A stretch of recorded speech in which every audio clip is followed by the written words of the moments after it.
So for example, whenever you log into the site, you'll be seeing this prompt. Hi there, what is your name? And then when I enter my name, it actually changes my name over here and it displays whatever name I write, it will display over here. And also I have this button over here. And whenever I click on this button, it will increase the count. Okay, so if I click 8 times, it will show 8. All right, pretty basic, but it is a great program to start off with. So first of all, I hope everyone who was present in the last session is also here. Anyways, did somebody not attend the last session?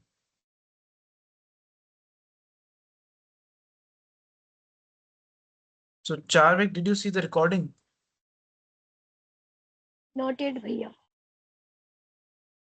Okay, then I will try to explain you as much as I can, but there are some things जो कि मैंने पिछले recording में share समझाई थी and I would say कि वो एक बार रिकॉर्डिंग देखो बिकॉज देन थोड़ी प्रॉब्लम आएगी अभी समझने में बट अभी जो मैं बोलूँगा रिपीट आफ्टर मैं भी जो करूँगा प्लीज मेरे पीछे रिपीट करना and also I hope all of you guys have VS Code installed.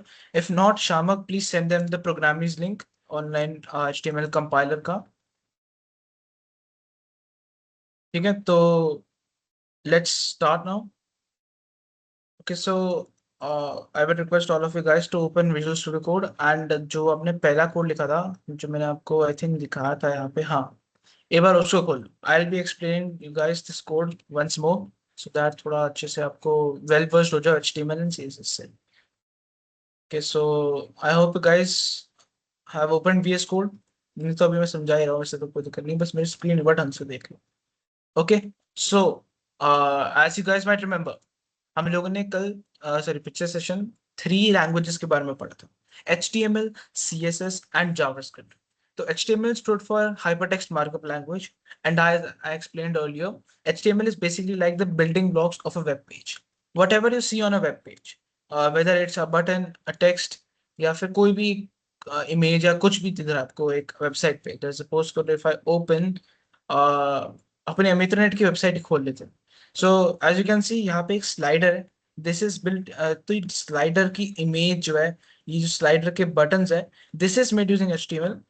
ये हमारे पास डायलॉग बॉक्स है, इनपुट है, टेक्स्ट लिखा है, ये इमेज है, एंड यहाँ पे भी इतना सारा टेक्स्ट लिखा है. This is all initialised using HTML. And after that हम लोगों ने क्या किया, using CSS we have actually added color to this page, we have actually added a background to this page.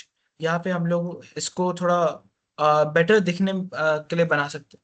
Basically हम लोगों ने इसे बेटर बना दिया दिखने में because of CSS. ठीक है. So and suppose could if I log in using my actual admission number and password, and when I sign in, so this sign in जो भी यहाँ पे मैंने जब बटन दबाया, जो भी यहाँ पे हुआ, it was because of JavaScript. JavaScript helps define the functionality of an HTML element, and that's what we are gonna learn today. ठीक है. तो पहले तो first of all last time हम लोग जो है CSS पे अच्छे से कर नहीं पाए थे, समझा नहीं पाया था मैं आपको CSS. But this time I will be explaining you guys CSS अच्छे से, and then will be moving on and creating that button over here. Okay so I hope it's clear.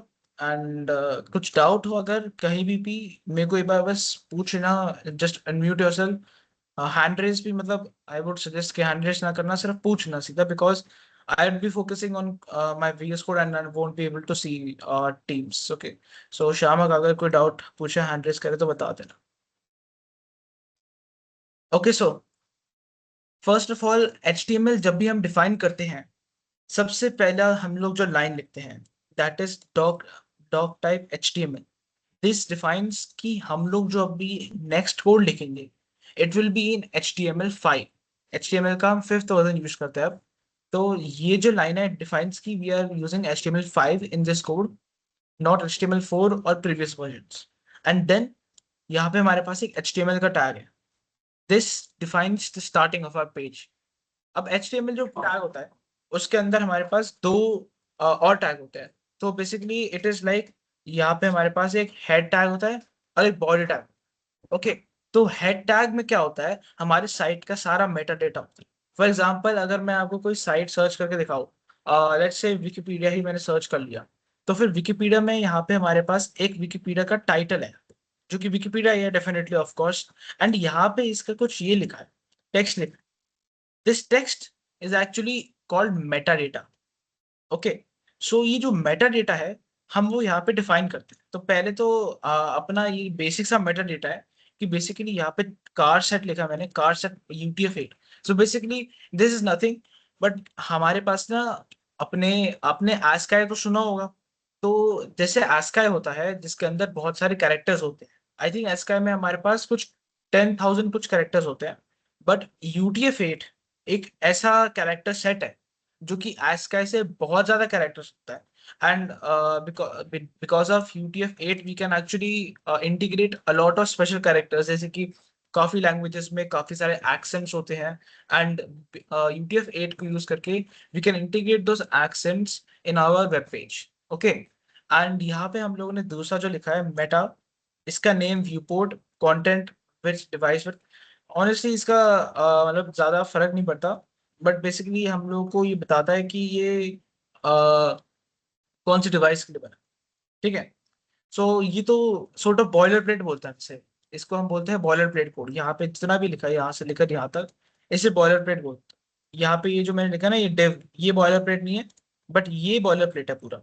Boiler plate code मतलब जो code हम लोग हर time लिखेंगे जब भी हम लोग को कोई HTML फाइल बनानी है, बट इसका कोई एक्चुअल यूज नहीं दिखता हम लोगों को इन रियल लाइफ, बट ये हमें लिखना पड़ता है, दैट इज नेसेसरी। नहीं लिखेंगे तो we cannot actually start writing code in an HTML page. ठीक है, it is like basically the format of a letter writing, क्योंकि और जो यहाँ पे मेन बॉडी होती है वहां पे हम लोग लिखते हैं सारी चीजें। ठीक है, तो बेसिकली यहाँ पे हमारे पास हेड के अंदर सॉर्ट ऑफ होता है ना, सेंडर एड्रेस, ये सब वो सब, तो हमारे पास ये हेड के अंदर सब आता है। एंड बॉडी में जो मेन हम 3 पैराग्राफ लिखते हैं वो यहाँ पे शुरू होता है।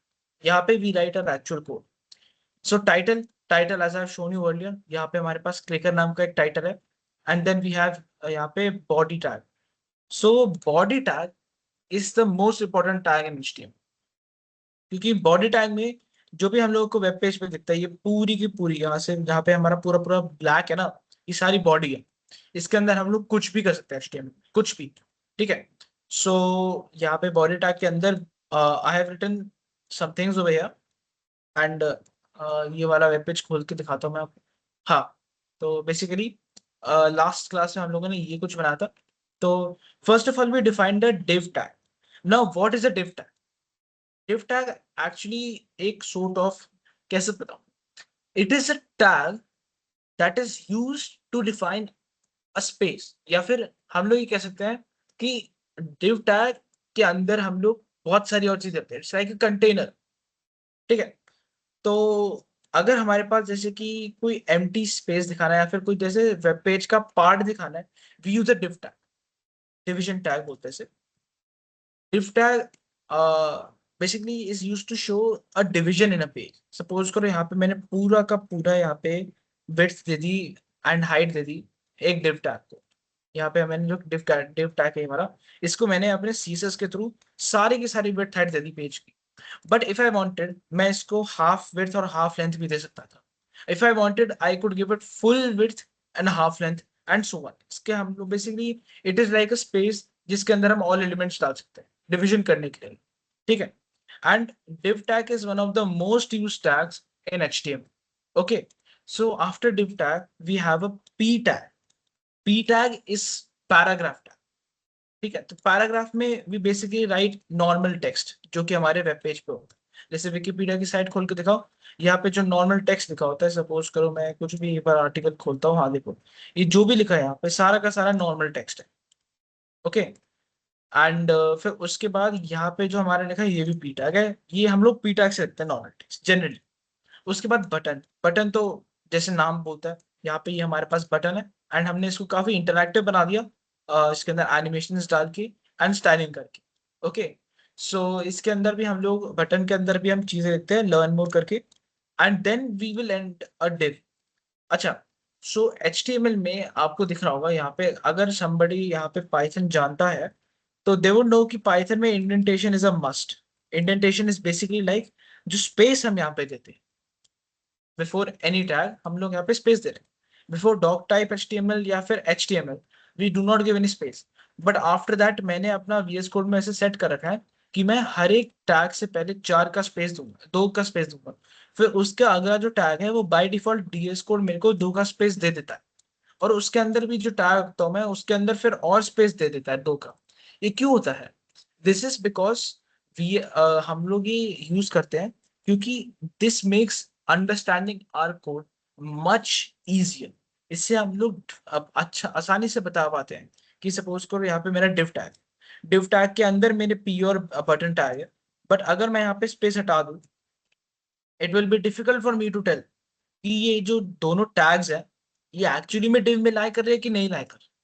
सो that's why we use indentation, and indentation is not necessary in HTML though. आप बिना इंडेंटेशन के भी कर सकते हो, but it is advised because then it makes your code look much better, and understanding के लिए भी वो अच्छा माना जाता है। It is a great dev practice. Okay, so I hope ये सबको समझ में आया कि सारे टैग्स का पर्पस क्या होता है। एंड ऑल्सो यहाँ पे मैं शायद मेंशन नहीं करा मैंने, बट हमेशा एक टैग का क्लोजिंग टैग भी रखता है। There are only few tags HTML में, that is image tag, BR tag and HR tag, जिसके बारे में मैंने पिछली क्लास में बताया था, जो कि सेल्फ क्लोजिंग होते हैं। तो BR टैग जो होता है basically it simply adds a space, एक लाइन का स्पेस आ जाता है अपने उसमें। मैं एक बार करके भी दिखा देता हूँ। तो सपोज करो अगर मैं यहाँ पे बटन और P के बीच में एक BR टैग डाल दूं, अभी देखो यहाँ पे कीबोर्ड में मैं इसको, sorry, like we have enter in our keyboard like that. BR is a BR is a tag that is used to give space in between exactly lines. Exactly. Okay, so एक बार मैं करके भी दिखा देता हूँ एज एन एग्जांपल। तो मैंने जैसे ही सेव किया, यू कैन सी यहाँ पे स्पेस आ गया, ठीक है। और मैं अगर इसको हटाऊं, स्पेस चला गया। HR टैग सिमिलर होता है इससे। HR में बेसिकली एक लाइन ड्रॉ हो जाती है, इसके अंदर कोई लाइन नहीं ड्रॉ होती, बट HR टैग में लाइन ड्रॉ होती है। तो एज यू कैन सी यहाँ पे दिखा नहीं रहा लाइन बिकॉज आई गेस यहाँ पे कुछ इसका, हाँ यहाँ पे इसकी विड्थ नहीं है। विड्थ भी देनी पड़ेगी मेरे को इसकी, वो बाद में हम देख लेंगे विड्थ कैसे देते हैं एलिमेंट्स की। बट HR टैग बेसिकली अगर हम नॉर्मल HTML में देखें, ये हम लोग लाइन होता है, बेसिकली लाइन बन जाती है इससे। ओके, सो आफ्टर दैट अब आई गेस सबको समझ में आ गया कि सारे टैग्स का पर्पस क्या है एंड हम लोग क्या क्या यूज करते हैं HTML में। कोई डाउट्स? No ओके, सो भैया. ओके नाइस, ठीक है। तो नो अगर आपको कोई भैया। डाउट्स, नाइस नाइस, ओके, अगर कोई डाउट्स आ रहे हैं तो don't hesitate to ask those doubts, क्योंकि एक सिंगल डाउट आपका मे बी बाकियों का भी डाउट हो सकता है, तो it would help others also to clear their doubts, ठीक है। So now we come to CSS। अब CSS का कोड देखोगे तो आपको लगेगा कि ये तो बहुत बड़ा कोड है, बट एक्चुअली में this is not really hard to understand. तो फर्स्ट ऑफ ऑल जो मैंने यहाँ पे एक इतना लंबा कोड लाइन लिखा है, it is nothing but I am importing a font. So basically CSS में बाय डिफॉल्ट आपको बहुत कम फॉन्ट्स होते हैं, and honestly those fonts don't even look pretty good. So इसलिए मैंने क्या किया, मैंने गूगल फॉन्ट्स, हमारे पास एक लाइब्रेरी होती है, तो मैं आपको सर्च करके दिखाता हूँ गूगल फॉन्ट्स। गूगल फॉन्ट्स में आपके पास यहाँ पे बहुत सारे फॉन्ट्स हैं, and you can import each one of these fonts inside your web page. किसी, and it is so easy to import, क्योंकि बाद में अगर आपको कोई एक्सटर्नल फॉन्ट लाते हो तो आपको पहले वो फाइल्स अपने कोड के अंदर मेंशन करनी पड़ेगी, then you have to import it, क्या बोलते हैं, बड़े अजीब तरीके से। सो it is really easy to integrate Google Fonts inside your web page. And to do that, you basically need to click, जैसे यहाँ पे अगर एक Roboto नाम का font है, just click over here, you just click on get font, get embed code, and उसके बाद यहाँ पे आपके पास एक वेब पे जाना है। वेब पे आपके पास एक होगा लिंक करके और एक इम्पोर्ट करके, ठीक है। सो मैंने क्या किया, मैंने यहाँ पे इम्पोर्ट यूज किया है कमांड, जो कि हम लोग हमेशा CSS में डालते हैं। लिंक अगर आप यूज करोगे तो आपको ये तीनों के तीनों ये तीनों की तीनों लिंक कमांड यूज करने पड़ेंगे, एंड वो आपको अपने HTML के हेड टैग में डालना पड़ेगा, यहाँ पे कुछ ऐसे। मैं एक बार इसको ना वॉर्प कर देता हूँ, एक second. Warp, control shift, never mind. भैया फिर से दिखाना। एक सेकंड, एक सेकंड। वॉर्प क्यों नहीं हो रहा? छोड़, पता नहीं। बेसिकली क्या है ना, आपके पास एक साइट है करके गूगल फॉन्ट्स। गूगल फॉन्ट्स में आप जाओ, कोई भी फॉन्ट पे क्लिक करो, जैसे आई सिलेक्टेड यहाँ पे रोबोटो फॉन्ट, ठीक है। एंड देन मैंने यहाँ पे गेट फॉन्ट किया। गेट फॉन्ट करने के बाद I click on get embed code, यहाँ पे एक बटन होगा, डाउनलोड करने की जरूरत नहीं है। गेट एम्बेड कोड कर दो सिंपली। उसके बाद you will have two options over here, link और इम्पोर्ट। लिंक में क्या है, बेसिकली आप ये यूज करते, कॉपी करते हो ये पूरे code, and you just simply paste it in your, क्या बोलते हैं इसे, हेड टैग, जो आपके एचटीएमएल में। ओके।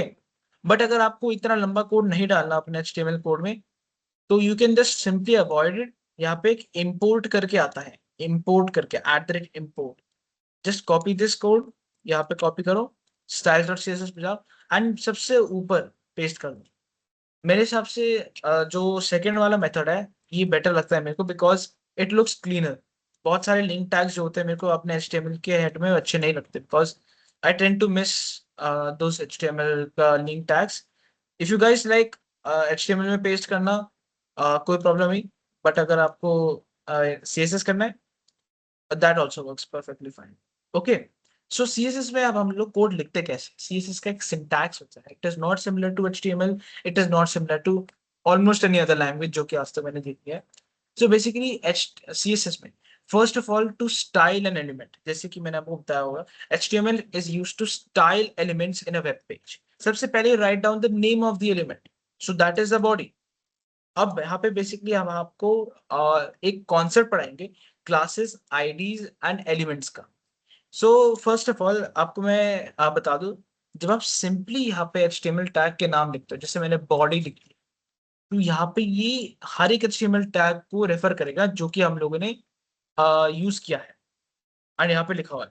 फॉर एग्जाम्पल यहाँ पे मैंने बॉडी लिखा है, अब जितने भी बार मैंने बॉडी टैग यूज किया है अपने एचटीएमएल में, उतनी बार यही सेम कोड इसके अंदर जाएगा। अब मैं बताता हूँ ये सेम कोड कैसा है। But basically the point is कि हमारे पास अभी बॉडी एक ही है। मैं आपको एग्जांपल दिखाता हूँ इसके बाद, अभी समझ नहीं आ रहा होगा, जब मैं एग्जांपल दिखाऊंगा तो समझना है। So for example if I right, क्या बोलते हैं यहाँ पे, 23H1 टैग डाल देता हूँ, जैसे hi there H1, welcome to TG H1, and last में सेंटेंस देता हूँ, this session is hosted by Bhavik and Shyam. Okay. So मैंने यहाँ पे 3H1 टैग्स दिए, and as soon as right यहाँ पे H1, पहले हम लोग सीएसएस के टैग में डिफाइन करते हैं कि हम लोग को किस एलिमेंट को स्टाइल करना है। अभी मैं आपको बताऊंगा कि हम लोग जो है एलिमेंट्स को अलग अलग वे से इन्फर कर सकते हैं सीएसएस, बट यहाँ पे अभी सिंपली H1 लिखूंगा मैं, then I will place curly braces, इसको हम लोग कर्ली ब्रेसेस बोलते हैं। और जो ये वाले होते हैं ना, ये वाले, इसको हम पैरेंथेसिस बोलते हैं डेव की लैंग्वेज, एंड इसको हम लोग स्क्वायर ब्रैकेट्स, ठीक है। तो कर्ली ब्रेसेस में मैं अपना वो डालूंगा, अपना स्टाइलिंग कर। फॉर एग्जाम्पल मैं काम करता हूँ, मैंने इसका कलर चेंज करता हूँ। तो टेक्स्ट का जब हम कलर चेंज करते हैं, रिमेंबर गाइस, टेक्स्ट का कलर चेंज करने के लिए we always use color without U. एंड यहाँ पे टेक्स्ट कलर नाम की कोई प्रॉपर्टी नहीं होती, simply colour, and this is used to define the colour of text. ये बहुत ज्यादा ही इंपॉर्टेंट है, बिकॉज जनरली जब बिगनर्स होते हैं दे फॉरगेट कि कैसे टेक्स्ट को कलर करते हैं। So I will be basically colouring this 16E16E, #16E16E। This is basically hex code. Hex code basically क्या होता है, जब आप कुछ भी कलर करते हो, आपके पास ये बहुत सारे कलर्स अवेलेबल होते हैं अपने स्क्रीन पे, एंड यूजिंग हेक्स कोड हम लोग जो है इन सारे कलर्स को सिलेक्ट कर सकते हैं। एंड इसके लिए बेसिकली हम लोग हेक्स कोड के लिए सबसे पहले हैशटैग सिंबल यूज करते हैं, एंड उसके बाद देर आर 6 डिजिट्स जो कि हम यूज करते हैं टू डिफाइन अ कलर। तो फॉर एग्जांपल अगर मैं यहाँ पे ले जाऊँ, तो मेरे पास येलोइश ग्रीन सा बन गया। अगर मैं इधर ले जाऊँ, ऑरेंज सा बन गया मेरे पास, ठीक है। तो VS कोड में आपको एक अच्छी सी एबिलिटी है कि आप यहाँ पे एलिमेंट का कलर जो है किसी भी हिसाब से, अपने हिसाब से यहाँ पे चूज कर सकते अभी के लिए I will be using 16 because ये टीएस का ओन कलर है, ठीक है। So as soon as I write colour 16 on the H1 element, it will color all the H1 elements to that same color. अब if I want कि इसको जो है मेरे को यहाँ पे ब्लैक ही रखना है बट इन दोनों को मेरे को ग्रीन करना है, तो फिर उसका भी एक तरीका है। बिकॉज अगर मैं कितने भी बार HTML एलिमेंट लिखूंगा ना अपने कोड में, वो सारे के सारे ग्रीन हो जाएंगे। बट समटाइम्स आप चाहते हो कि नहीं ये तो नहीं चाहिए, मैं चाहता हूँ कि ये ग्रीन हो या फिर ये ब्लैक हो, बाकी सारे ग्रीन है।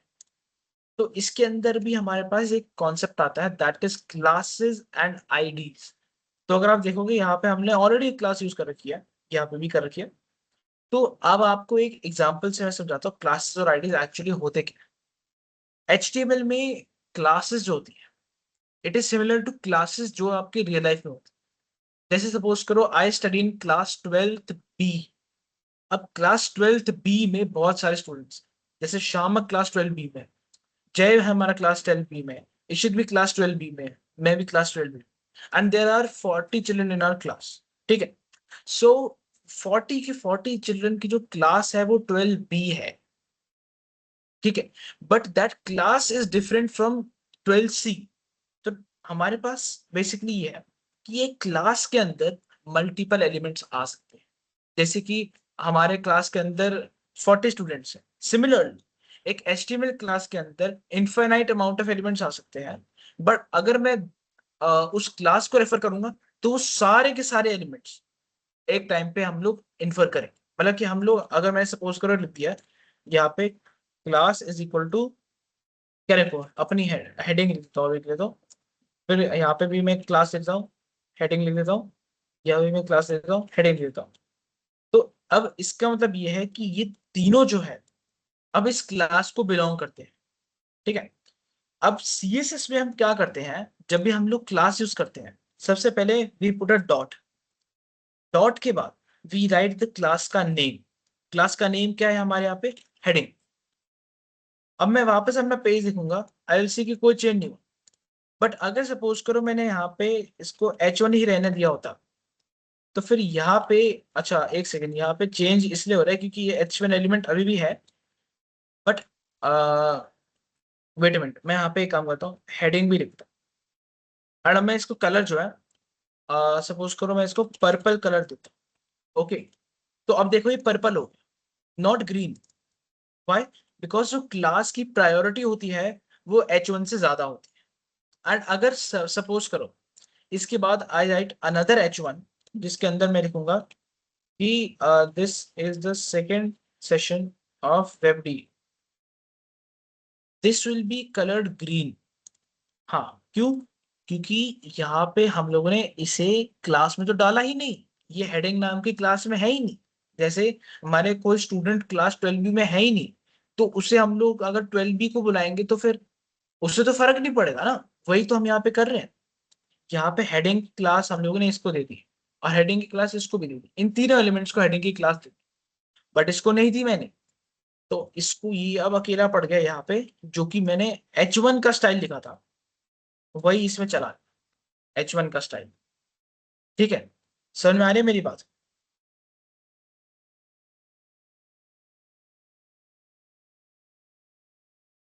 आई गेस कोई डाउट नहीं है। सो बेसिकली अभी ये है कि हाँ, किसने अबू कुछ से कहा था? एनी या डाउट? ओके, कोई डाउट नहीं, okay. So this is our HTML classes का कॉन्सेप्ट। कि बेसिकली अब ये होता है कि जो क्लासेस होती है ना इनकी प्रायोरिटी जो है H1 से नॉर्मल एलिमेंट से ज्यादा होती है। तो यहाँ पे अगर मैंने H1 लिखा तो इसकी प्रायोरिटी कम है और इसकी प्रायोरिटी ज्यादा है। अगर देखो ना ध्यान से इस पे हवर करोगे, सिलेक्टर स्पेसिफिसिटी दिखा रहा है यहाँ पे 0,0,1। और यहाँ पे अगर मैं हवर करके देखूंगा यहाँ पे सिलेक्टर स्पेसिफिसिटी दिखा रहा है 0,1,0। तो इसका जो यहाँ पे कोऑर्डिनेटर ज्यादा है, आगे है इससे। तो दैट मीन्स H1 जो है इसकी लीस्ट प्रायोरिटी है, हेडिंग की इससे ज्यादा प्रायोरिटी है। एंड आईडीज, अब आईडी क्या होता है? मेरी खुद का आईडी कार्ड है स्कूल में जिसके ऊपर मेरा एडमिशन नंबर है एंड मेरा नाम लिखा है एंड मेरा नाम is different from all of the क्या बोलते हैं स्कूल में जितने भी है, कुछ कुछ का नहीं भी होगा, बट उनका जो एडमिशन नंबर है सारे स्टूडेंट्स का अलग अलग हो, and that is what is known as an ID. ID हर एक एलिमेंट का डिफरेंट होता है। हमारे पास कभी भी किसी एलिमेंट की, दो एलिमेंट्स की आईडी सेम नहीं हो सकती। ठीक है, so this is very important to remember कि एलिमेंट्स की आईडीज नहीं हो सकती दो दो। सपोज करो अगर मैं यहाँ पे ट्राई करूँ आईडी इक्वल्स टू यहाँ पे सपोज करो कुछ भी दे दो, जैसे अपना हेडिंग आईडी कुछ ऐसी दे दिया ना, ठीक है कोई भी दे सकते हो। कुछ तो यहाँ पे भी मैंने हेडिंग आईडी दे दी। अब देखो दिक्कत ये है कि HTML मैंने आपको फर्स्ट सेशन में बताया था, HTML जो है वो बहुत ज्यादा ही आपके एरर्स को नहीं देखता इतना ज्यादा। अगर मैं सपोज करो, अच्छा हेडिंग आईडी मैं आपको बताना भूल गया, आईडी स्पेसिफाई करने के लिए we write a hashtag in CSS। जब हम आईडी स्पेसिफाई करते हैं we write a hashtag before it, कि हम लोग बोल रहे हैं कि हाँ भाई CSS हम अब इस आईडी को रेफर कर रहे हैं एंड मेक श्योर कि ये जो नाम है ना यहाँ पे ये सेम हो, क्योंकि फिर तुम्हारा स्टाइलिंग सही नहीं आएगा। अब मैंने दे दिया हेडिंग आईडी, मैं इसको कलर देता हूँ, कलर मैंने इसका दे दिया, इसको मैं देता हूँ रेड। ठीक है, अब देखो HTML क्या है ना, HTML बहुत फॉरगिविंग सा है। वो आपको नहीं बोलेगा कि अगर आपने दो दो एलिमेंट्स को सेम आईडी देती ना ये आपको नहीं परेशान करे, काम चल जाएगा। पर दिक्कत तब होगी जब आप इसको जावास्क्रिप्ट में इंटीग्रेट करो। जावास्क्रिप्ट में हम लोगों को होता है कभी कभी कि हम लोग अभी ये करेंगे हम लोग अगले कोड में कि वील बी कॉलिंग क्या बोलते हैं specific ID, but if JavaScript finds कि भाई यहाँ पे तो दो दो एलिमेंट है जिसकी सेम आईडी है, तो जावास्क्रिप्ट मेरे को एरर दे देगा, वो बोलेगा कि there are two elements with the same ID and that is not possible. JavaScript बोलेगा भाई मेरे को नहीं पता कौन सा एलिमेंट लेना है, तो फिर वो लेगा ही नहीं, वो मेरे को सीधा एरर दे देगा। तो इसलिए जब भी you guys use IDs make sure to use it on one specific element only। ये बहुत इंपॉर्टेंट है क्योंकि आईडी सिर्फ एक बंदे की होती है, यूनिक होती है। एक बंदे के लिए आईडी, क्लास जो होती है यूनिक नहीं होती है। क्लास में मेरी क्लास में कुछ 40 बच्चे हैं, तो मैं सेम क्लास में हूँ शामक की, तो हम दोनों की क्लास सेम है, बट अपनी आईडीज अलग है। मेरा एडमिशन नंबर अलग है, शामक का एडमिशन नंबर अलग है, सबका एडमिशन नंबर अलग है ना। तो बिल्कुल ऐसे ही काम करता है क्लासेस और आईडीज। ओके, सो यहाँ पे अब मैं एक और लास्ट चीज आईडीज की, आईडीज जो होते हैं दे आर सुपर इम्पोजिंग, क्या बोलते हैं जो स्टाइल है यहाँ पे वो उसको सुपर इम्पोज कर देते हैं। So basically the order goes like this, अपना आईडी इज द ग्रेटेस्ट, फिर हमारे पास क्लासेस, फिर हमारे पास एलिमेंट। ठीक है, तो मैंने एलिमेंट को H1 का स्टाइल दिया। अब मैंने यहाँ पे मैं आपको HTML कोड दिखाता हूँ साइड बाय साइड, एंड मैं आपको यहाँ पे अपना CSS यहाँ पे ये भी कोड दिखाता हूँ। ठीक है, सो बेसिकली यहाँ पे अगर आप देखो पहले हम लोगों ने HTML है इसके अंदर सिर्फ हेडिंग क्लास दी है, एंड मैंने अपने स्टाइल में भी लिखा है कि हेडिंग क्लास में जो है कलर लिख दो पर्पल। ओके, ठीक है बढ़िया। सो यहाँ पे मैंने आईडी हाई देयर लिखा हुआ है, ये हमारे पास पर्पल में आ गया क्योंकि मैंने बोला कि क्लासेस जो है एलिमेंट से ज्यादा प्रायोरिटी की होती है, क्रेज। उसके बाद हमने एक H1 एलिमेंट लिखा जिसकी क्लास आईडी है और क्लास हेडिंग है और आईडी जो है हेडिंग आईडी है। और अब देखो हेडिंग आईडी में मैंने बोला है कि भैया कलर रेड रखो, तो सबसे पहले CSS देखेगा कि मेरे पास ऑर्डर क्या था, आईडी का सबसे बड़ा ऑर्डर है, तो आईडी जो है इस कोड को सुपर इम्पोज करेगा और इस कोड को भी सुपर इम्पोज करेगा, तो आईडी से हमारा कलर जो हो गया वो रेड हो। और फिर अगला वाला देखेंगे, अगले वाले की सिर्फ हेडिंग क्लास है तो इसलिए पर्पल है, और इसके अगले वाले का कोई है ही नहीं, तो हम लोगों ने जो बाय डिफॉल्ट H1 का डिफाइन किया था इसका कलर क्या होना चाहिए 16 वो यहीं पे आ गया। ठीक है, तो आई होप कि इससे आपको आईडीज और क्लासेस का कॉन्सेप्ट समझ में आ गया होगा। एंड इफ एनी डाउट्स अभी बता दो, क्योंकि ये तो हम लोग CSS में हर टाइम यूज करते हैं।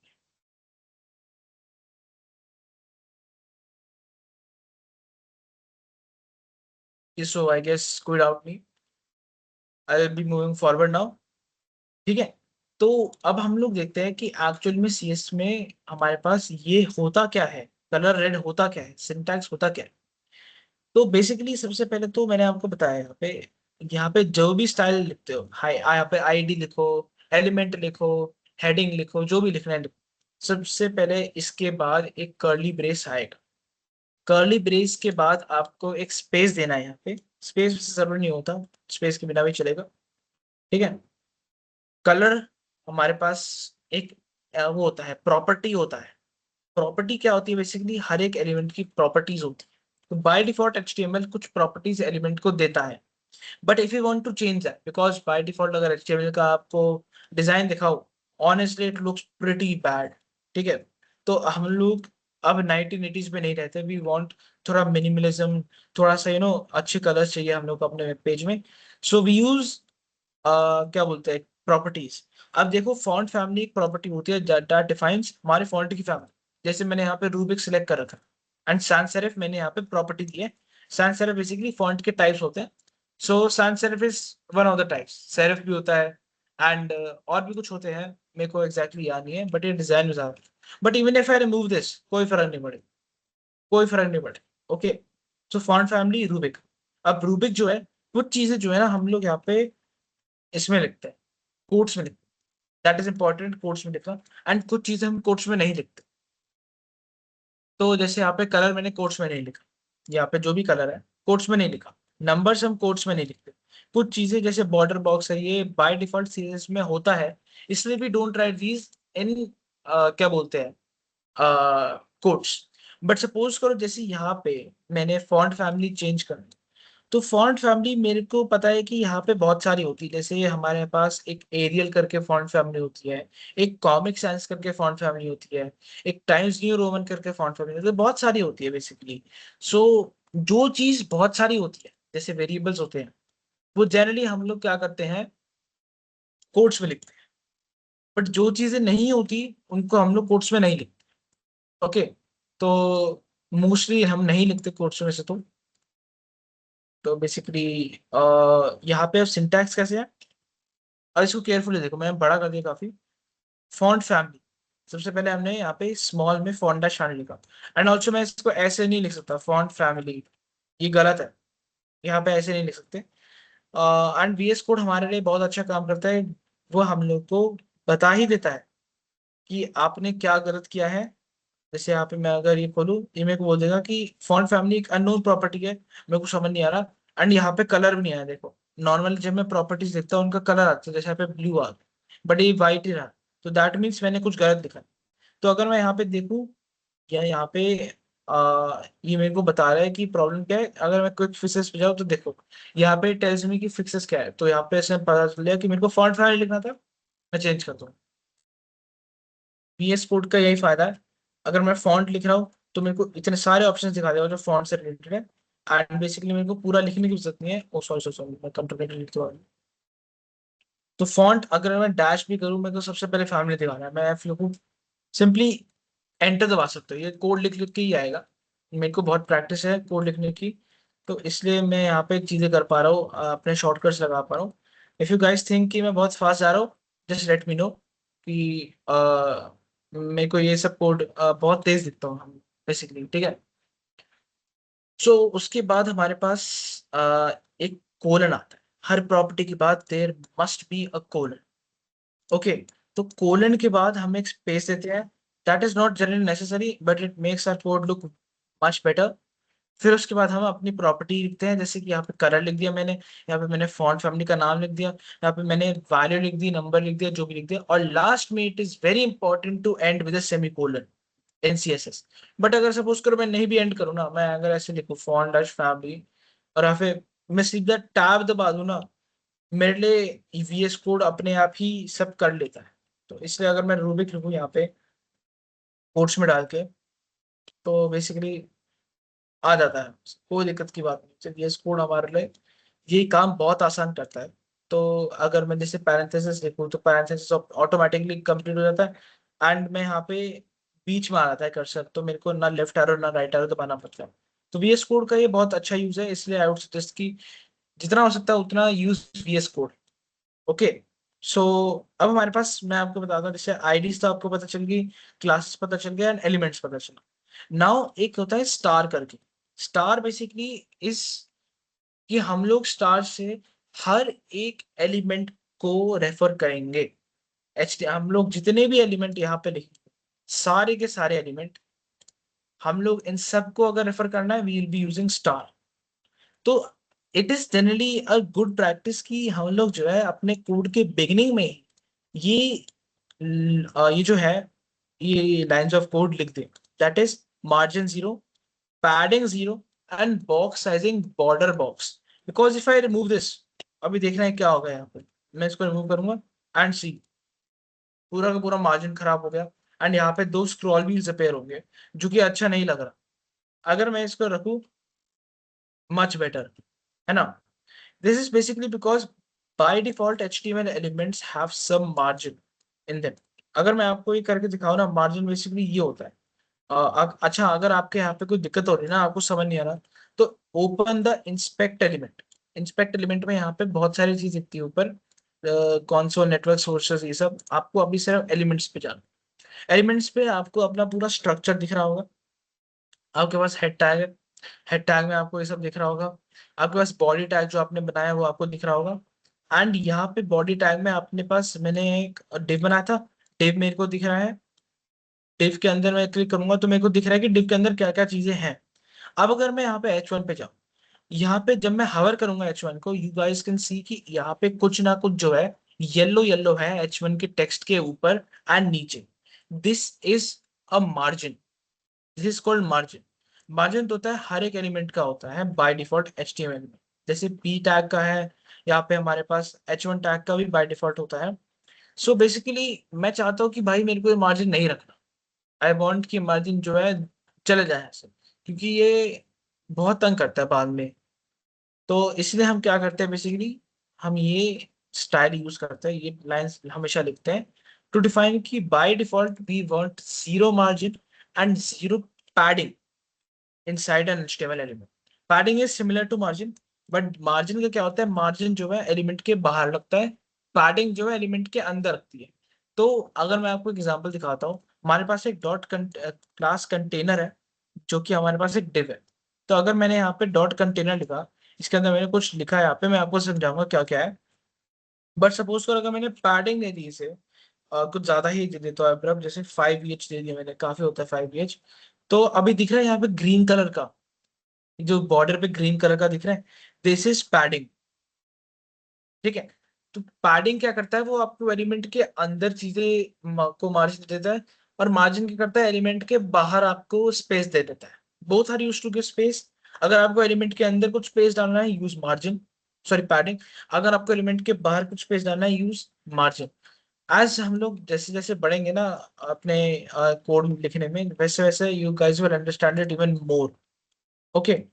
सो बेसिकली अब हम लोगों ने देख लिया कि मार्जिन पैडिंग क्या होता है। And box sizing border box is basically like, अगर मैंने यहाँ पे बटन डिफाइन किया, आई डोंट वांट कि बटन का जो साइज है वो जैसे यहाँ पे बहुत बड़ा हो जाए। जितना उसकी विड्थ है जो मैं, और जितना हाइट है उतनी ही ले।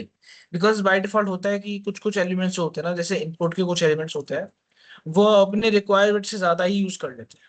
तो that's why we always write this code, box sizing border box. ये एक बहुत अच्छी डेव प्रैक्टिस है। एंड कभी कभी अगर आपकी स्पेलिंग थोड़ी खराब हो रही है, जस्ट सी की अगर आपने नहीं लिखा तो फिर इसको लिख दो। ओके। उसके बाद हमारे पास एक ये काफी लंबा हमने लिखा है, क्या है ये देखते हैं। Dot container, we are referring to this container, div container, जो कि हम लोगों ने क्लास में दिया है इसे कंटेनर नाम का, तो इसलिए we are writing dot container. उसके बाद we have written width. Width क्या होता है, विड्थ तो नॉर्मल, जैसे कि यहाँ पे एक अपना एक वो है एलिमेंट है, जैसे ये यहाँ पे हमारे पास डिव है ना, इसकी मैंने विड्थ सेट की है कि भाई कितना लंबा कितना ज्यादा लंबा करना है अपनी स्क्रीन पे, एक्स एक्सिस हॉरिजॉन्टली कितना लंबा। I can change this as well. अगर मैं इसको 50 VW कर दूं तो ये आधा हो जाएगा स्क्रीन का। अगर मैं इसे 25 कर दूं तो ये 1/4 हो जाएगा। अच्छा, तो VW क्या होता है, VW is view port width. 100 VW means 100% of the screen. 25 VW means 1/4 of the screen, and so on. इसको हम लोग ऐसे 28 भी कर सकते हैं, 29 भी कर सकते हैं, एंड सो ऑन। तो बाय डिफॉल्ट मैंने इसको अभी के लिए 100 VW दे दिया। Height 100 VH, VH view port height, मतलब कि 100 VH मतलब 100% हाइट मैंने इसको दे दी। ओके, एंड बैकग्राउंड कलर, ये तो as the property speaks it means कि मैंने इसको बैकग्राउंड कलर दिया है। जो बैकग्राउंड कलर मैंने यहाँ पे मेंशन किया है वो यहाँ पे पीछे आ रखा है। And if you guys want you can basically यहाँ पे थोड़ा सा ऊपर नीचे करके बैकग्राउंड कलर भी चेंज कर सकते हो अपने कर्सर के थ्रू। अब हमारे पास एक प्रॉपर्टी आती है फ्लेक्स कलर। नाउ फ्लेक्स जो होता है एक बहुत ज्यादा, मैं कहूंगा, टाइम टेकिंग प्रॉपर्टी है अंडरस्टैंड करने।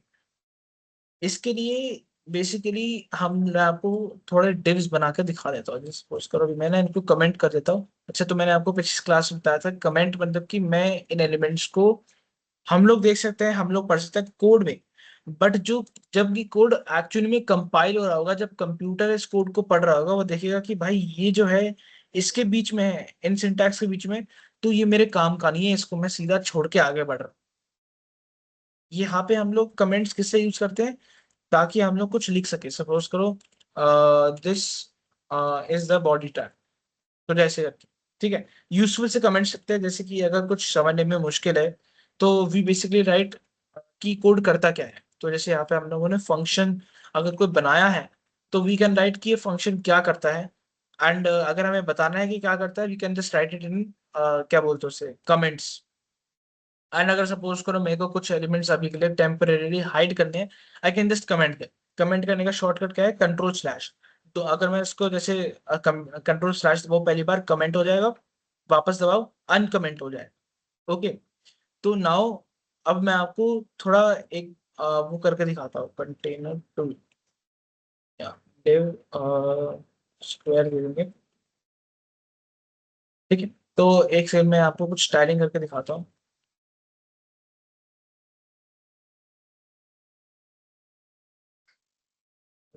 हम यहाँ पे फिर आपको slot square width 100 pixel, colour red. यहाँ पे हमारे पास एक कैप डाल देते हैं तो VH का। तो ठीक है, यहाँ पे हमारे पास क्या आ गया, अरे आया ही डॉट स्क्वायर दिया है।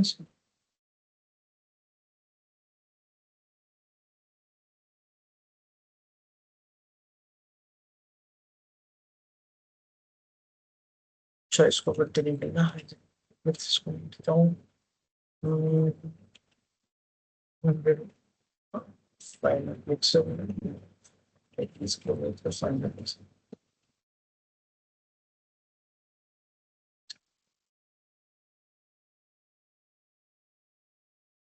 अगर आपको यहाँ पे जैसे कुछ मेरे को अभी एरर आ रहा है, आई कैन जस्ट बेसिकली यहाँ पे HTML जो है क्या बोलते हैं एलिमेंट्स में जाके यहाँ पे मैं देख सकता हूँ कि यहाँ पे बंद तो रहा है but for some reason it is not displaying.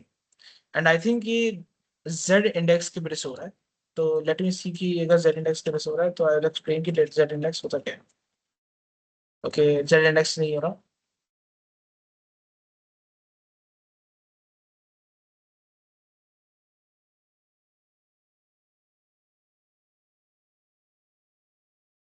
क्षमा यहाँ पे कुछ गलत लिख लिया था मैंने। हाँ। कोड दिखा। कोड में यहाँ पे हमारे पास दो ये डाले बेसिकली मैंने। तो एंड फिर स्टाइल में बेसिकली मैंने यहाँ पे कंटेनर टू डाला है। एंड इसके अंदर फ्लेक्स डिस्प्ले डाल दिया, बिट दे दी से जेड इंडेक्स भी दे रखा है। एंड यहाँ पे इसको बिट दे दी, कलर दे दिया, बट ये दिखा नहीं रहा है यहाँ पे। अच्छा, स्क्वायर का वो बैकग्राउंड कलर नहीं आ रहा। बैकग्राउंड कलर करियो भगत। तूने अच्छा, कलर में मैंने रखा है। कलर डाल दिया, PG colour. Never mind, sorry मेरी ही गलती थी, यहाँ पे बैकग्राउंड कलर नहीं डाला था मैंने। तो बेसिकली ये ऐसी चीजें होती रहती है, हम सबसे भी होती रहती है। इसके ऊपर कोई ऑनेस्टली मजाक उड़ाने वाली बात नहीं है। ठीक है, तो बेसिकली ये क्या है ना, हमारे पास तीन मैंने बॉक्सेस बना दिए।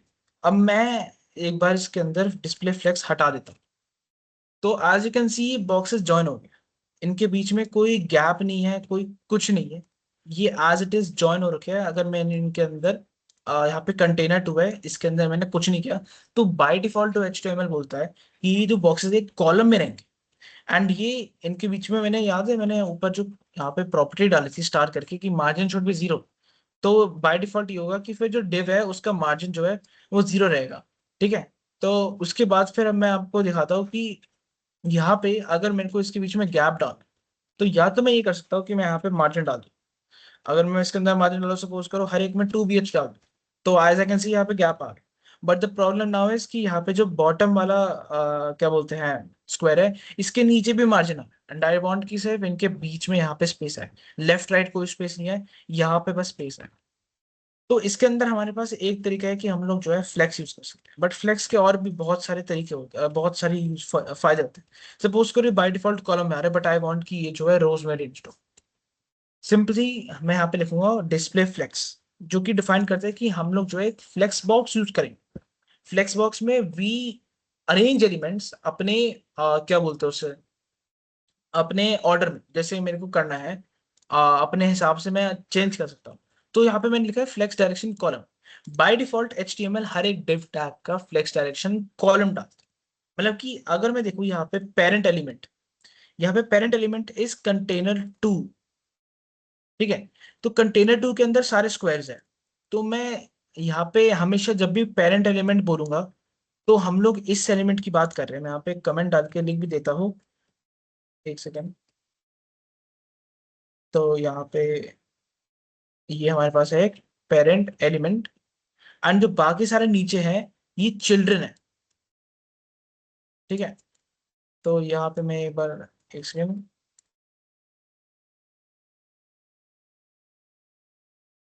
यहाँ पे हमारे पास ना चिल्ड्रन है। तो चिल्ड्रन का अगर हम लोग को चेंज करना होता है, तो बेसिकली पेरेंट एलिमेंट के अंदर हम फ्लेक्स लगाते हैं अगर हम लोगों को चिल्ड्रन की अरेंजमेंट चेंज करनी है। तो इसलिए हम लोगों ने जब फ्लेक्स बॉक्स बनाया सबसे पहले, फिर हमारे पास मैंने इसको बोला कि फ्लेक्स है ये। अब बाय डिफॉल्ट HTML क्या करता है, अगर मैं लाइन ना भी लिखूँ ना, अच्छा अब ये ठीक है ठीक है, अगर मैं फ्लेक्स भी ना लिखूँ लाइन भी ना लिखूँ, तो बाय डिफॉल्ट HTML में ये सेट है कि ये जो होगा हमेशा एक वर्टिकल लाइन में होंगे, एक डिव में, अगर मैं पेरेंट एलिमेंट को कुछ भी स्टाइल ना दूं। अब मैं इसको फ्लेक्स दूंगा, तो ये रो में हो गया अटैच। अगर मैं अब इसको सपोज करो रो नहीं करना, मेरे को कॉलम करना है, मैं इसको लिखूंगा फ्लेक्स डायरेक्शन। मैं स्पेसिफाई करूंगा कि डायरेक्शन क्या है भाई, मैं बोलूंगा कॉलम। तो कॉलम मतलब बिल्कुल स्ट्रेट लाइन पे। ओके, अगर मैं इसको रो कर दूं, बिल्कुल यहाँ पे ऐसी लाइन हो जाएगी। ठीक है, एंड गैप जो है मैंने यहाँ पे बोला कि इनके बीच जो है गैप दे दो भैया 2BH का। अब गैप देने का फायदा क्या है कि जो एलिमेंट है ना, इसके अंदर कोई मार्जिन नहीं, इसके अंदर कोई मार्जिन नहीं, एंड वी जनरली वांट कि इंडिविजुअल एलिमेंट्स का कोई मार्जिन ना हो, बिकॉज देन अगर मैं कुछ भी चेंज करता हूँ पेज में, सपोज करो स्क्रीन साइजेस चेंज हो रहे हैं, बिकॉज सबके लैपटॉप सेम साइज के नहीं होते, सबके डेस्कटॉप सेम साइज के नहीं होते, अगर चेंज हो रहा है साइज, तो फिर margin can create some errors. And specially अगर मैं फोन पे आ रहा हूँ, तो मार्जिन तो बहुत ही गलत दिखेगा मेरे को। ठीक है, तो that's why we generally specify, we try to use margin as less as possible, and अपना यूनिफॉर्मिटी मेंटेन करने के लिए मैंने गैप यूज किया। अब गैप बेसिकली इनविजिबल होता है, एंड यहाँ पे गैप दिख रहा होगा पर्पल स्पेस और रेड लाइन जो है यहाँ पे, ये वाला जो जगह है, एक सेकंड, मैसेज क्यों नहीं आया। हम्म, तो यहाँ पे ये वाला जो पोर्शन है, ये हमारे पास ये गैप है सारा का सारा, एंड ये मार्जिन नहीं है, तो मार्जिन ना होने की वजह से ये मेरे को बाद में अगर मैं इसका स्क्रीन साइज भी चेंज करूंगा, तो गैप जो है मेंटेन रहेगा। देखो यहाँ पे गैप मेंटेन रह रहा है, जैसे ही मैं अपना स्क्रीन साइज चेंज कर रहा हूँ तब भी। सो this is a really good thing, जो कि हम लोग गैप, इसलिए हम लोग गैप यूज करते हैं generally। मैं तो हमेशा यूज करता हूँ, because it is a really good dev practice. अब अगर मेरे को सपोज करो यहाँ पे मैंने अगर इसकी कंटेनर की थोड़ी वो दे दी, हाइट और विड्थ दे दी, सपोज करो मैंने इसको दे दिया height is 500 pixel and width is 700 pixel. अब देखो, अगर मैं इसका एक बॉर्डर बना दूं, तो you guys will see, border basically होता है कि मैं दिखा दूंगा सॉलिड। ठीक है, तो ऐसे हम लोग बॉर्डर बनाते हैं, ये सिंटैक्स होता है।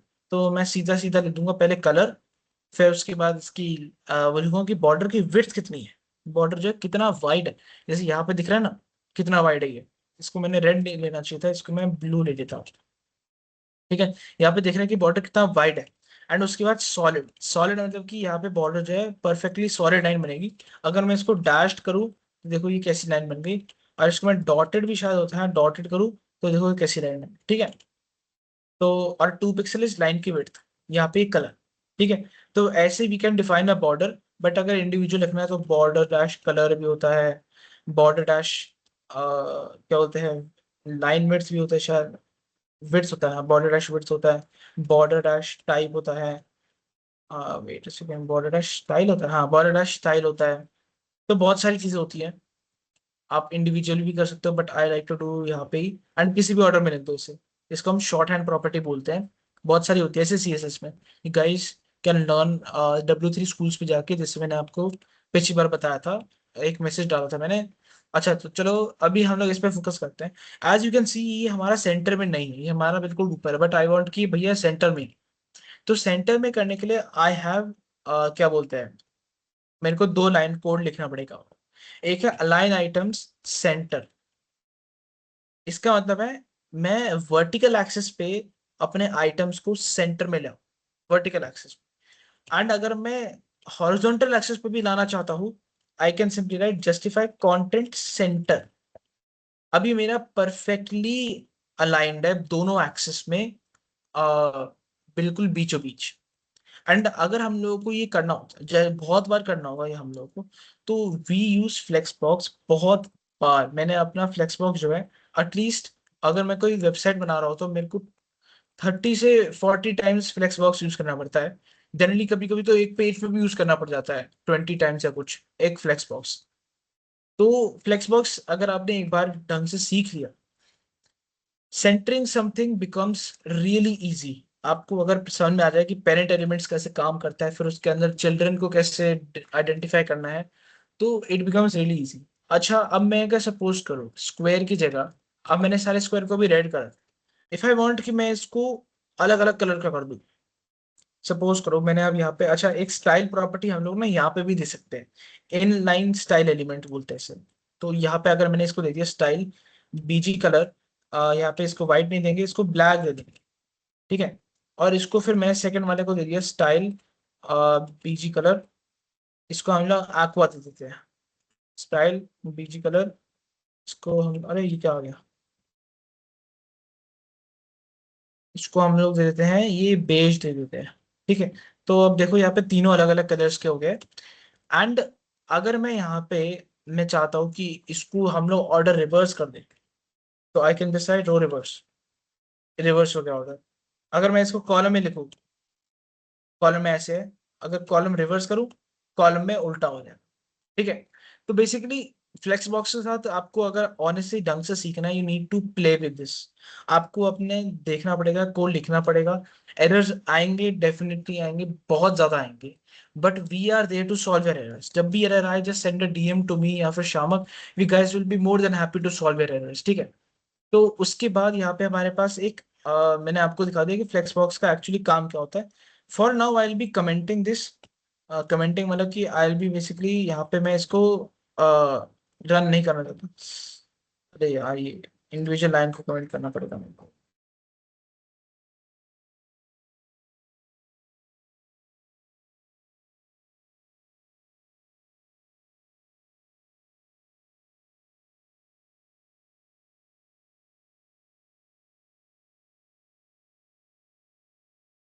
हम्म, इसको मैं कमेंट कर रहा हूँ, हाँ।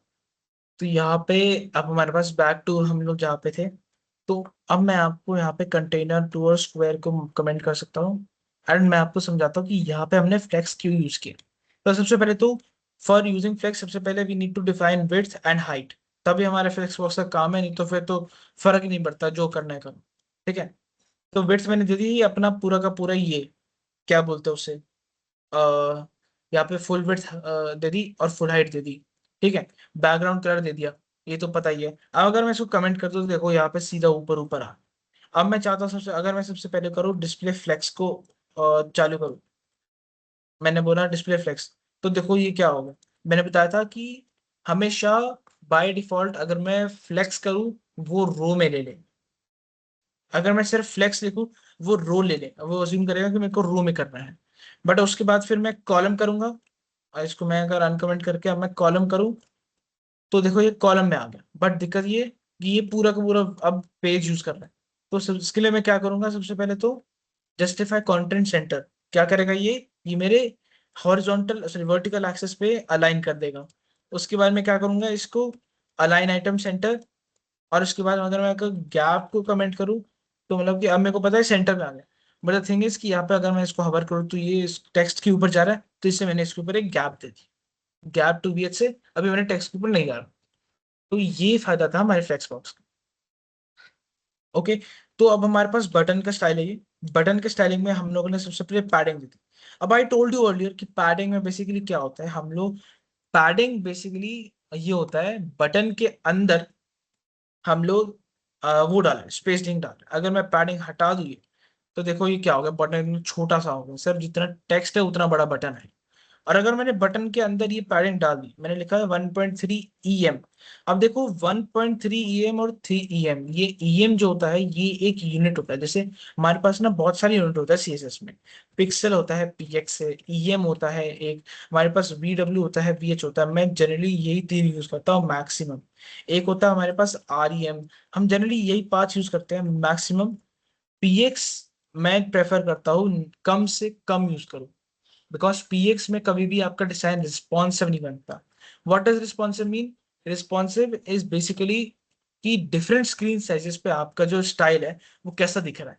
अगर आपका डिफरेंट स्क्रीन साइजेस पे स्टाइलिंग जो है परफेक्ट दिख रही है तो मतलब कि आपकी साइट परफेक्टली रिस्पॉन्सिव है। बट अगर ऐसा नहीं है तो आपकी जो वेबसाइट है इट इज नॉट रिस्पॉन्सिव। ठीक है, तो अभी हम जो साइट बना रहे हैं वो नॉट रिस्पॉन्सिव है। रिस्पॉन्सिव के लिए हम लोगों को अपने फोन के लिए अलग से स्टाइलिंग करनी पड़ेगी। तो वो थोड़ा हमारे पास वेब डेवलपमेंट का थोड़ा हेक्टिक होता है। तो रिस्पॉन्सिव के लिए यूज दीज 3 स्टाइल 4 स्टाइल्स। ठीक है, ये हर एक में प्री डिफाइंड होते हैं CSS के फाइल में, हर एक CSS के फाइल में प्री डिफाइंड होते हैं।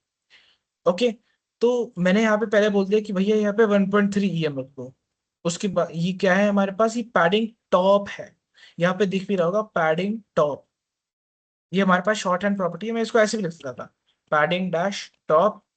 मैंने बोला यहाँ पे 1.3 EM, और फिर मैं बोलूँ पैडिंग डैश, अच्छा नहीं ये सॉरी टॉप नहीं था, ये वाई था। पैडिंग वाई कैसे देते हैं,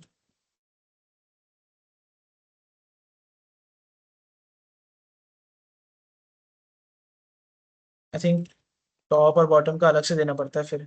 हम्म, पैडिंग डैश बॉटम, इसको भी फिर 1.3 EM करना पड़ेगा। फिर उसके बाद पैडिंग डैश लेफ्ट, इसको भी 1 EM, इसको मैंने यहाँ पे 3 EM लिखा है तो 3 EM लिखना पड़ेगा। फिर राइट को भी मेरे को 3 EM लिखना पड़ेगा। तो यहाँ पे मैंने 4 लाइन में जो लिखा है ना, इसको मैं सिंपली रिड्यूस करके एक लाइन में ऐसे लिख सकता हूँ। ये होता है शॉर्ट हैंड प्रॉपर्टी। तो सबसे पहले वी राइट, जो कि हमारे पास वर्टिकल एक्सेस होता है, दैट मीन्स ये वाली पैडिंग लिखते हैं। अगर मैं सिंपली शॉर्ट हैंड प्रॉपर्टी में लिखूँ, मैं सिंपली लिखूंगा कि पहले तो भैया यहाँ पे 1.3 EM लिखा है, इसका मतलब है कि यहाँ पे ये वाली स्पेस पे एंड ये वाली स्पेस पे 1.3 EM दे। फिर मैंने लिखा 3 EM, तो मतलब लेफ्ट पे और राइट पे 3 EM दे दूं। अगर मेरे को कुछ और भी चेंजेस करना है, जैसे सपोज करो मेरे को पैडिंग टॉप चेंज करके मेरे को पहले यहाँ पे पैडिंग बॉटम 1 EM का देना है, फिर यहाँ पे लेफ्ट में मेरे को 3 EM देना है, पर राइट में मेरे को 2 EM देना है। थोड़ा अजीब सा लगेगा बटन, बट देखो यहाँ पे 3 EM सॉरी यहाँ पे 3 है, यहाँ पे एक सेकंड क्या हो गया,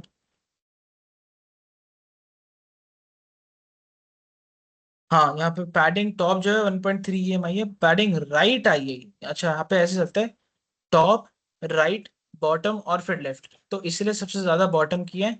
यहाँ पे टॉप की थोड़ी कम है, लेफ्ट की और भी कम है, राइट की थोड़ी, मतलब समझ रहे ना मेरी बात। ऐसे हम लोग बेसिकली एक्सपेरिमेंट कर करके लिख सकते हैं, बट जनरली अनइवन पैडिंग नहीं देते, it is mostly evenly spread. Okay, उसके बाद मैंने कर दिया कि भैया यहाँ पर टेक्स्ट ट्रांसफॉर्म जो है अपर केस करता हूँ, जो भी इसके अंदर लिखा है जैसे भी केस में लिखा है, मतलब अगर स्मॉल में लिखा है कैपिटल में लिखा है जो भी लिखा है सारा अपर केस कर दो। ठीक है। Letter spacing 2.5 pixel. अच्छा, इसका मतलब क्या है? अगर मैं इसको कमेंट कर दूं, देखो लेटर पास पास आ रहे हैं, अगर मैं इसको अनकमेंट करूं दूर दूर हो, तो ये आपकी पर्सनल चॉइस है, करना है करो, नहीं करना तो इसको इग्नोर भी कर सकते हो। फॉन्ट वेट 500, मतलब थोड़ा बोल्ड हो जाए, अभी थोड़ा अजीब सा लग रहा है क्योंकि इसका और इसका जो फॉन्ट वेट है सेम है, एंड मैं चाहता हूँ कि बटन जो है स्टैंड आउट करे, एंड टेक्स्ट पढ़ने में भी बहुत दूर से मुश्किल हो रहा है, तो therefore I increase the font weight 500 कर दिया मैंने, ताकि दूर से पढ़ने में इजियर हो and it stands out. Colour मैंने इसका ब्लैक कर दिया। अच्छा, 000 मतलब ब्लैक होता है एंड FFF मतलब व्हाइट होता है। Font family Rubik. Background colour दे दिया यहाँ पे मैंने इसका व्हाइट। बॉर्डर जो है मैंने इसका नन दे दिया। अब अगर मैं इसको हटाऊं ना, तो बॉर्डर एक जनरली आ जाता है हमारे पास बटन का, and it looks really bad, तो मैं इसको हमेशा बंद ही रखते हैं। आउटलाइन भी होता है बटन का, अभी यहाँ पे है नहीं, दिखा नहीं रहा अच्छे से, बट एक जनरली आ जाता है, उसको भी हम नन करके रखते हैं। बॉर्डर रेडियस बेसिकली ये होता है कि अगर मैंने बॉर्डर रेडियस हटा दिया तो बेसिकली ये स्क्वायर हो गया। अगर मैं बॉर्डर रेडियस डालूं, तो यहाँ पे हमारे पास 45 पिक्सल डाला मैंने। 45 pixel is an absurd value for this button, जो कि इतना छोटा है। तो अगर मैं इसको बहुत कम कर दूं, देखो यहाँ पे इसका ऐसे ही कर्व अभी भी है, बट अब कर्व का जो मैग्नीट्यूड है वो कम हो गया। जैसे सपोज करो, अगर मैं इसको 10 करूँ, और ज्यादा कर्व हो गया, और मैं चाहता हूँ कि फुल्ली राउंडेड हो, तो मैं इसको हमारे यहाँ पे बहुत ज्यादा एब्सर्ड वैल्यू डाल दूं, जैसे 100 पिक्सल डाल दूं, तो फुली कर्व हो जाए। इसके आगे जो भी चेंज करना है फर्क नहीं पड़ेगा, उसे उतना ही कर्व रहेगा। बॉक्स शैडो, अभी मैंने इसको ना एक शैडो दे दी। अब शैडो का कॉन्सेप्ट थोड़ा कॉम्प्लिकेटेड है, सो मैं यहाँ पे टच नहीं करूंगा। शैडो ट्रांजिशन जो है थोड़ा कॉम्प्लिकेटेड है, तो इसलिए यहाँ पे जो लिखा है आई वुड से कि अभी इग्नोर कर लो। If you guys want to know more about this, you can talk to me और शामक लेटर, बिकॉज अभी we are running out of time, and I want कि हम लोग थोड़ा सा जावास्क्रिप्ट भी सीख के जाए आज। तो आई विल बी यहाँ पे हम लोग अभी CSS को खत्म करते हैं। कर्सर पॉइंटर बेसिकली मतलब होता है कि यहाँ पे जब मैं इसको हवर करूंगा, तो कर्सर जो है ना वो पॉइंटर लिंक वाला आ जाए, है ना। तो जैसे यहाँ पे एक लिंक वाला आ रहा है, यहाँ पे भी ऐसे लिंक वाला आ रहा है। तो वही है अपना यहाँ पे, ये जो है ये थोड़ा कॉम्प्लिकेटेड कोड है, इसके अंदर समझने में हम लोग को time, and you guys can completely ignore this to be honest, ठीक है। हम लोग की बहुत ही कम चांसेस होते हैं कि आपको ये यूज करना पड़े। अगर आप चाहते हो कि इसके बारे में और सीखना है, तो I can touch this, sorry, I can touch upon this in the next class. But अगर और भी डाउट्स है, you can just contact us personally, DM पे रिप्लाई कर दो, हम आपको हेल्प कर देंगे इसमें। आई होप कि आपको यहाँ तक जितना भी मैंने CSS समझाया समझ में आया है, एंड अगर कोई भी डाउट है फिर भी प्लीज मैं वापस रिपीट कर रहा हूँ, आस्क अभी के अभी, नहीं तो फिर बाद में भी आस्क कर सकते। कोई डाउट है CSS में आपको?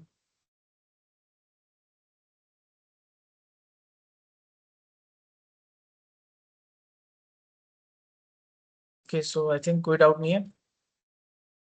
अब नाउ हम लोग जावास्क्रिप्ट के पास चलेंगे।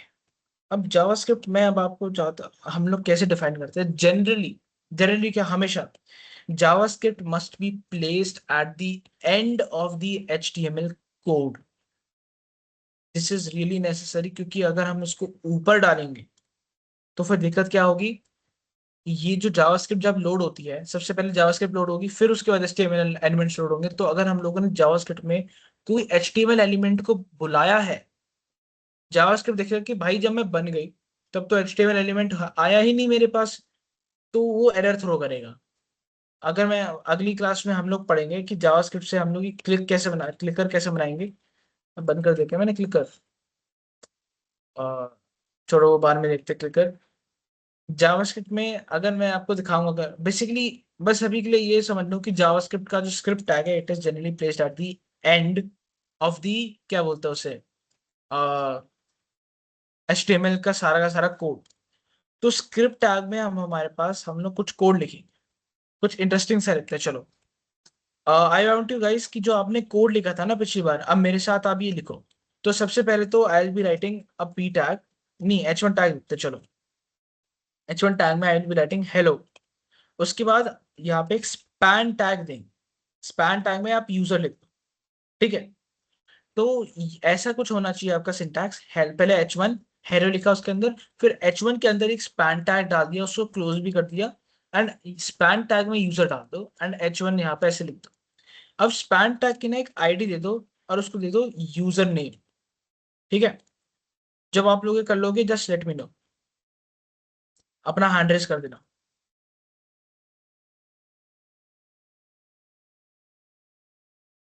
Please show the codes. Sorry sorry, हाँ।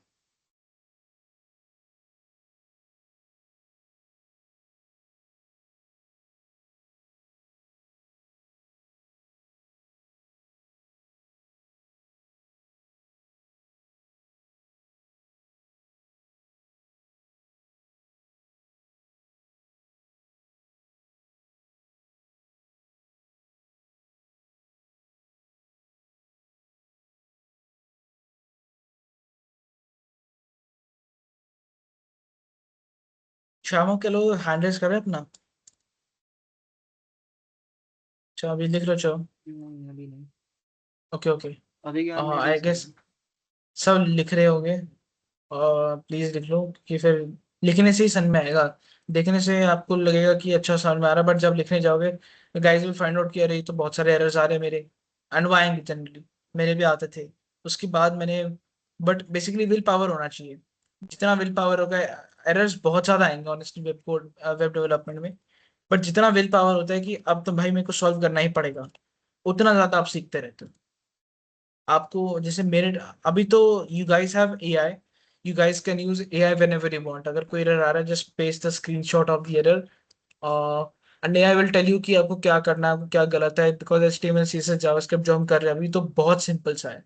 एंड बाद में जब हम लोग, जब मैंने और शाम ने सीखी थी वेब डेवलपमेंट, तब एआई नहीं होता था इतना कि हम लोग उसके अंदर स्क्रीनशॉट पेस्ट करके डालते थे।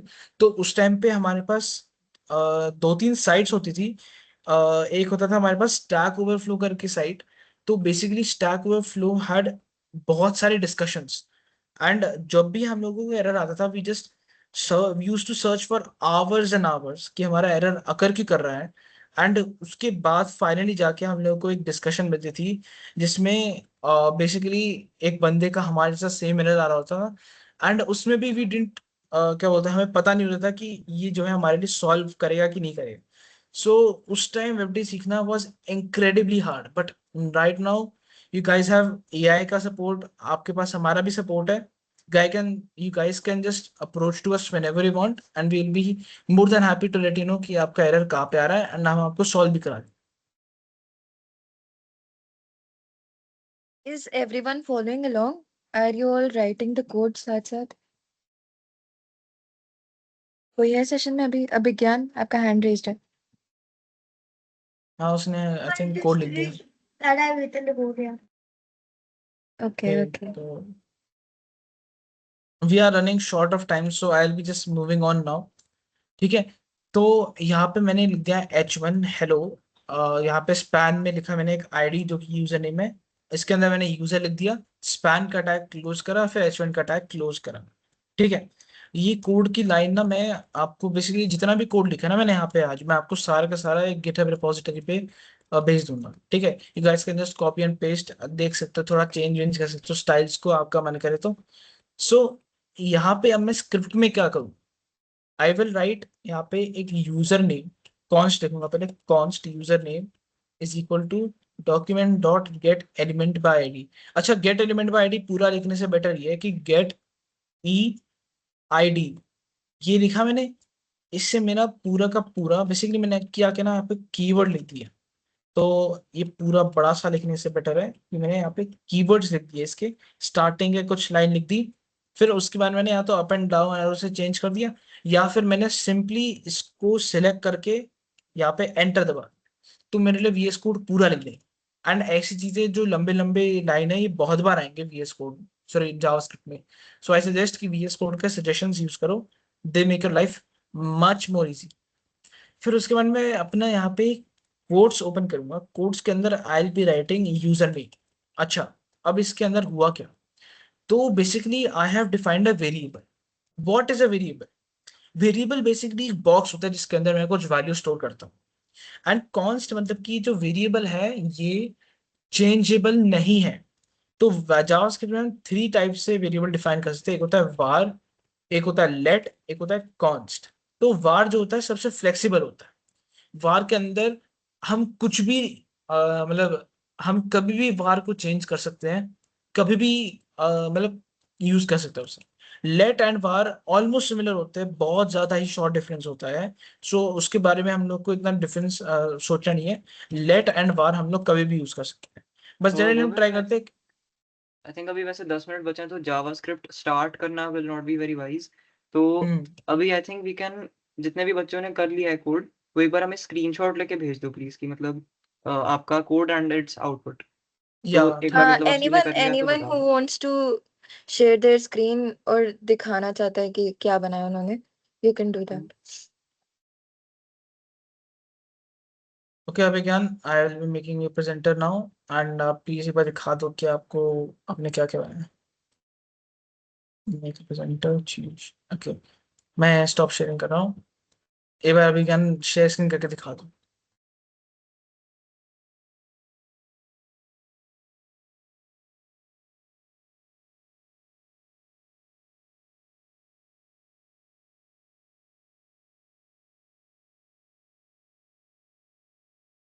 ओके नाइस, ये काफी अच्छा है। नहीं यार, नहीं बढ़िया, बढ़िया है, बहुत बढ़िया है। Nice. Nice work, nice work. ठीक है, तो किसी और ने भी कुछ बनाया है कि अच्छा चलो, अगर आपने नहीं बनाया तो कुछ नहीं होता। अभी मैं आपको दिखा रहा हूँ कि अगर आपको वेबडी में फर्दर प्रोग्रेस करना है तो how can you actually do that. Basically एक साइट है, मैंने आपको पिछले बार भी मैसेज में टाइप करके भेजा था, W3 Schools करके। इससे आप अपना HTML, CSS, जावास्क्रिप्ट कुछ भी सीख सकते हो, एंड बहुत अच्छे से सिखाते हैं ये लोग। जैसे बहुत सारे इनके पास ये आप इसके अंदर बेसिकली ट्राई आउट भी कर सकते हो खुद से। यहाँ पे इसके लेआउट के अंदर जैसे यहाँ पे इन्होंने, बिकॉज मतलब काफी ज्यादा इन्होंने कोड चैलेंजेस भी रखे हुए हैं, एंड यूजिंग ये साइट बहुत अच्छी है। You guys can definitely use this site, and इससे आप आराम से कोड करके, कोड पढ़ के खुद से सीख सकते हो। एंड ये एक्सप्लेनेशंस भी लिखते हैं, जैसे यहाँ पे देखो इन्होंने एक्सप्लेनेशंस लिखा हुआ है। द थिंग इज कि मैंने आपको पिछले सेशन में भी बताया था, these sessions are too small to cover any aspect of FD। मैं आपको HTML में पूरा नहीं सिखा पाया, CSS में पूरा नहीं सिखा पाया। आई वॉन्टेड गाइस कि सब के सब कोड लिखेंगे, बट हमारे पास इतना टाइम ही नहीं है कि हम सारे के सारे लोग कोड लिख पाए। तो because web dev is so vast, तो basically we guys it will be better कि आप जो W3 Schools यूज करो, खुद से कोड लिखो, and you guys will learn much better using this site. इसके अंदर CSS भी है, जावास्क्रिप्ट भी है, एंड HTML भी है, तो try it out. And also यहाँ पे हमारे पास टेक्स इंडिकेट की वेबसाइट है, texindicate.us, और यहाँ पे एक लिंक है, यहाँ पे नाबार में लिंक देगा लर्न करके। तो लर्न पेज पे जाओगे ना, आपको यहाँ पे सबसे पहले वेबसाइट डेवलपमेंट दिख जाएगा। इसके अंदर नो मोर पे जाओ, एक नोशन डॉक्यूमेंट है, उसके अंदर हम लोगों ने लिखा है कि how you guys can get started in web development. ठीक है, सो यहाँ पे थोड़ा कॉम्प्लिकेटेड सा है, बट फर्स्ट ऑफ ऑल आप HTML CSS देखो, फ्रंट एंड देखो, क्लाइंट साइड डेवलपमेंट। उसके बाद you guys can learn vanilla JavaScript. उसके बाद फिर आपके पास जावास्क्रिप्ट के फ्रेमवर्क्स आते हैं, जैसे नोड जेएस है, रिएक्ट जेएस है, व्यू जेएस है, स्वेल्ट जेएस है, बहुत सारे, नेक्स्ट जेएस है। हम जनरली TS में आप नेक्स्ट जेएस यूज करते हैं। Sorry, Flutter. फ्लटर। फ्लटर भी एक जेएस का ही नहीं, फ्लटर जेएस का नहीं है, sorry. Flutter is built on a language called dart. Flutter जो है बेसिकली गूगल ने एक लाइब्रेरी बनाई है टू मेक वेब एप्स भी बना सकते हो और मोबाइल एप्स भी बना सकते हो, but Flutter is unfortunately not JavaScript. JavaScript में आपके पास जब मोबाइल एप्स बनाना होता है, you guys can use react native. मैंने रिएक्ट नेटिव यूज किया है, so you guys can approach me अगर आपको कोई भी डाउट है फ्रेमवर्क से रिलेटेड या कुछ। हम लोगों को काफी एक्सपीरियंस है यहाँ पे सब कुछ यूज करने का, एंड या you guys can read this. इसके अंदर हमने काफी अच्छे से लिख रखा है कि how you guys can get started in web development, सारे के सारे रिसोर्सेज भी है। एंड या तो मैं अभी गिटहब पे अपना कोड डाल देता हूँ ये, एंड फिर उसके बाद आपको मैं रिपोजिटरी भेज दूंगा। तो सेशन इसमें चेंज कर देता हूँ मैं अपना कोड।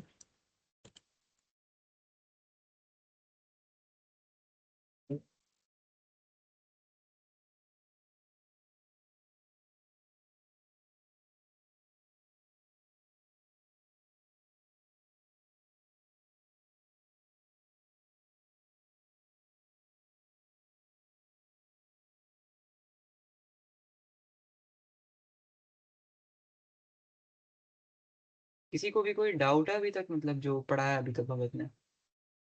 हाँ, एक बार डाउट्स बता दो। कोई भी HTML CSS किसी के अंदर भी अगर कुछ हो तो फिर पूछ लो।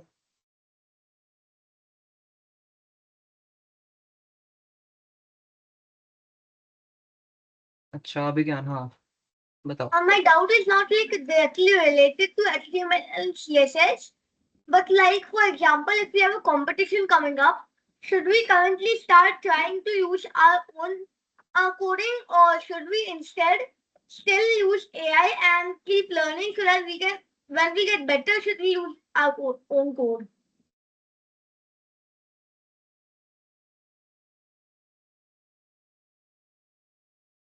अच्छा सो देखो, अगर मतलब आपका अभी लाइक कोई कंपटीशन है तो आई वुड से कि उसके लिए आप मतलब चलो देखो, अगर आप अभी सीख रहे हो, मतलब अगर आप वेब डेवलपमेंट सीख रहे हो अभी, लाइक जैसे ट्रेनिंग ग्राउंड्स आप सीखने के लिए आए हो, तो obviously try to code and मतलब सब कुछ करो। बट अगर आपको अभी नहीं आता, जैसे अगर आपको HTML CSS जैसे ढंग से नहीं आता, then you could try to use some templates and maybe like online website development, बहुत सारी वेबसाइट्स होती हैं, उनसे कर सकते हो। एंड देन लेटर ऑन जब आपको अच्छे से सीख जाओ, तब आप फिर कॉम्पिटिशन्स में कोडिंग यूज करो। See, you should be using AI to debug your code अगर आपको कुछ समझ नहीं आ रहा, या अगर आपको कुछ सीखना है कि आपको ये स्पेसिफिक चीज बनानी कैसी है, बट आपको ऐसे नहीं यूज करना चाहिए AI कि आप इसे बोलो कि ये बना के दे दे मेरे को और वो सेम आप अपना कोड में कॉपी पेस्ट कर लो। That is now how not how it should work. Even if you're using AI, आपको समझ आना चाहिए कि एक एक लाइन कोड का क्या मतलब है और क्या करता है।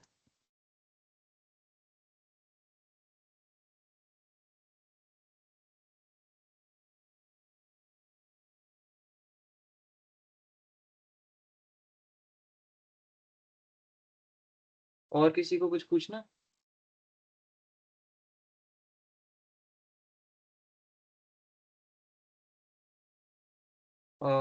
चार्विक, दर्श, विहान, तुम सबको सब कुछ क्लियर हो गया? Yes, ma'am. Yeah.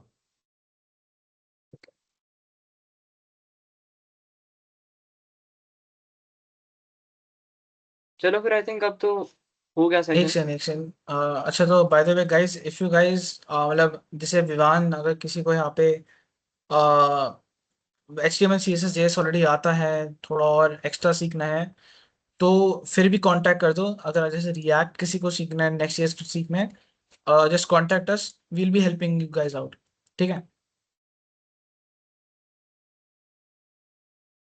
तो देन ठीक है फिर, I think we can now conclude आज का session. So thank you guys for attending today's session. I hope you guys understood something and learned something new. Thank you, Bhaiya. Okay, thank you so much, Fair.